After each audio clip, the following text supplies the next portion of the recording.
There is a corner turned, a direction taken. There is a door opened in everyone's history that they can identify as the moment life, for better or worse, took a different course. Eve bit an apple, Dante saw Beatrice, Jack met Neil. For me, that corner, that direction, that door appeared late in the winter of 1995. The place was Red Hook, Brooklyn, the hour late, the mood desolate.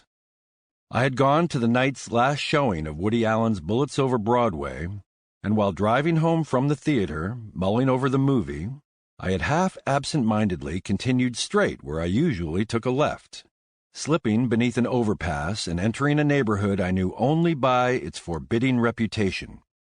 There were no other cars and no people and long stretches of shadow between the street lamps. I drove on. Deliberately getting lost had been a pastime of mine since early childhood. I was raised by parents who only asked that I be home before sundown. By adolescence, I had lost my bearings in Laotian rice paddies, German forests, and a West African city where the practice of naming streets had not yet been widely adopted. In college one autumn, I courted a woman by inventing a game in which one of us would close our eyes and pretend to be blind, while the other made believe they were mute, and the mute person would lead the blind one by the hand on late evening ambles through professors' backyards and frosty Ohio pastures. By winter, we could have written dissertations on the merits of disorientation, but we merely fell in love instead. That Friday night in Red Hook, I was 27 years old, and again I found myself taking left and right turns seemingly at random, unsure whether I was sightseeing or soul-searching. A succession of low-slung industrial warehouses and towering fuel tanks gave way to darkened fields, and from them the silhouette of an enormous building rose up, as still and monstrous as a pyramid. Bare trees bordering the road were the only living beings in sight. More turns. The pavement soon gave way to cobblestones, and I slowed the car to a walking pace.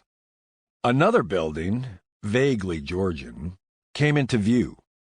Its doorways and arched windows were sealed with bricks, giving it the look of an asylum, or prison, or school, irrevocably shuttered. I deciphered white letters near the top. Shipyards Corporation. Other lone structures appeared and melted away in my headlamps. I continued straight until I could go straight no farther.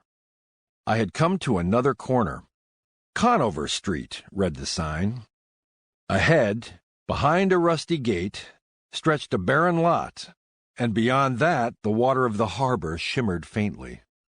To my right stood several satellite dishes, so immense they seemed capable of beaming their messages not only to New Jersey, but to new planets.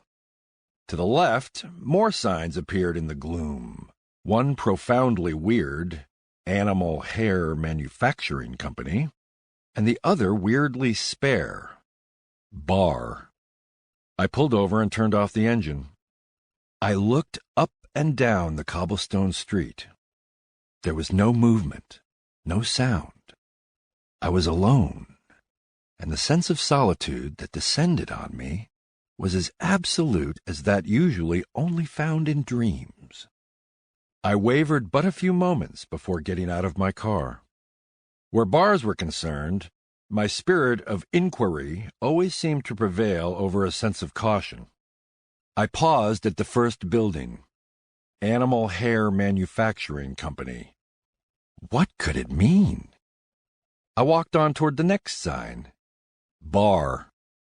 I knew of a bar called the No Name Bar, but I had never seen a bar that literally had no name.